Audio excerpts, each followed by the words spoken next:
Hey, welcome back. We are less than a week away from some history going to happen in downtown Springfield. History Museum on the Square set to open. Here I am. Super excited. You know John Sellers, of course. People tuned in, they thought, Tom's gained weight.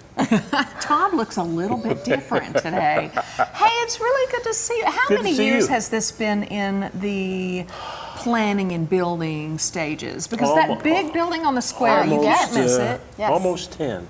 Almost 10 years. And 6 really hard years. 6 really boom shakalaka. Yeah, it is not an easy thing to bring something like that. You just saw the outside of the building. You can't miss it. No, now, amazing. John was nice enough to take me on a little walk through today, so we're not going to show you everything. No. But we're going to show you some things, because you didn't snap it with me when I took pictures, so I snapped away. No. What are we looking at right there? That's a choo-choo.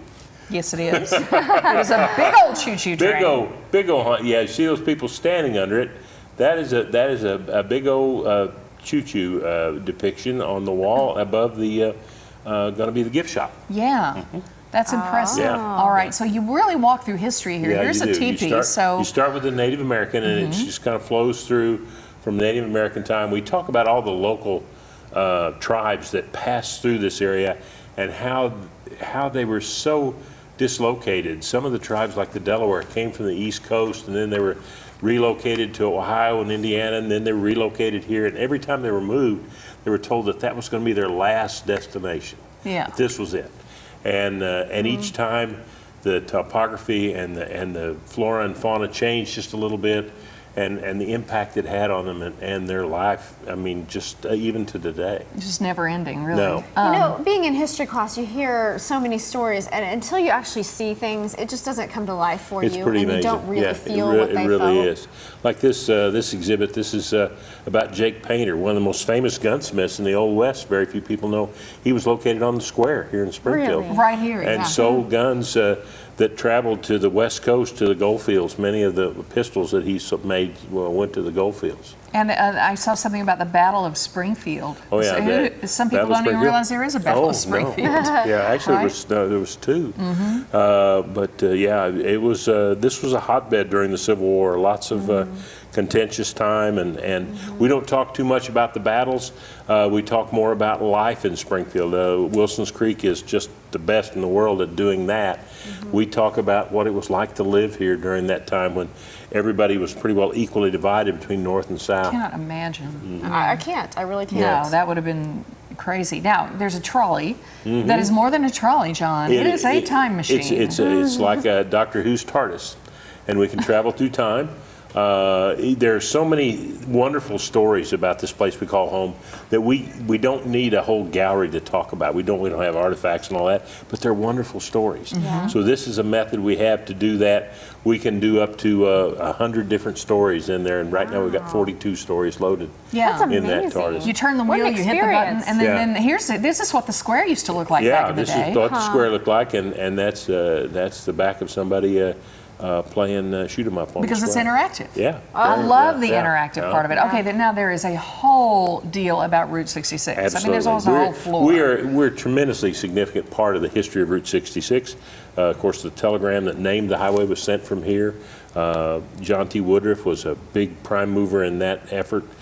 He became the first president of the Route 66 Association and did so many things for our community that he really doesn't get recognized for. And so we tell a lot of his story in the museum, and we got a wonderful piece of the exhibit where you can sit and watch a movie that tells all about him. People need to know this too. Yeah, and they really so do. interesting. They really do. Okay, so there's some things that I know our viewers will recognize. This sign from Red's Giant Hamburger. Red's it's Giant kind of Hamburger. iconic now. The very first drive-up window on Route 66, and you travel along Route 66 on a little interactive board, and there is actually the menu board from. The menu board. Was that in Springfield? Yeah. Yes. Okay. Yeah. Yeah, and they're bringing it back. They're bringing back another Red's. Out on Sunshine. And this, if you can look, you can see our friends sitting in the front of the car. Watching the movie about John T. Woodruff. Exactly. Yeah, so you can sit there and you can learn and you can listen and you can look around at some of the cool artifacts. Now, this is an outfit, as kind of a stage outfit from a musician who played with Elvis. Elvis, right. Johnny Wilkinson, who was from here in Springfield. And he played with Elvis during his last touring years. before he passed away, and played rhythm guitar for him. So I love the artifacts. Do people bring those to you? Do you They find do. people just They say, do. I don't know People- what else to do with People this? say, you know, nobody in the family wants this. Would you like to have it? Both photographs and artifacts and things like that. And we're so proud that they have enough faith in us to donate those things for us to show. The detail in this that I'm seeing in all of these Oh, yeah. pictures is just phenomenal. It's amazing, and it's taken several years of just nothing but dedicated work by a whole group of people to get all the facts straight and everything looking just right. And we've had people from all over the country that have helped us to do this. Like the videos are all done by a company called Richard Lewis Media Group out of Boston. And then local architects and local construction company, Ken Marr, has worked with us, and it's been really, really good. These people are really good at what they do. These are first-class exhibits. The space is gorgeous, and the view of the square from up here. Yeah, it's the a beautiful view. windows We just and- got the windows washed yesterday, so that's why it's extra special good right now. Well, you may have seen a ladder in the background of some of the Yeah. pictures because they're still getting Is that a things put together. three-story building? Yes. Okay. Yeah, it's just. Yeah, I've seen the sign for years. Yeah, it's actually two buildings melded together because we took the building next door and we blew out the walls. And because the two buildings are not exactly level with each other, we have a three-story building with 5 openings on the elevator. Oh, so you take 1, 2, 3, 4, 5 because it's like this. On a Oh, three-story, that's so neat. Yeah. That's neat. very unusual. But and you've got meeting space events Meeting can be held space, there. events in there. Yeah. It's people are going to be dazzled by it. I think they are. We open next Thursday, 9 o'clock in the morning, and we're working, scrambling now to get it all clean and everything just right the way we want it.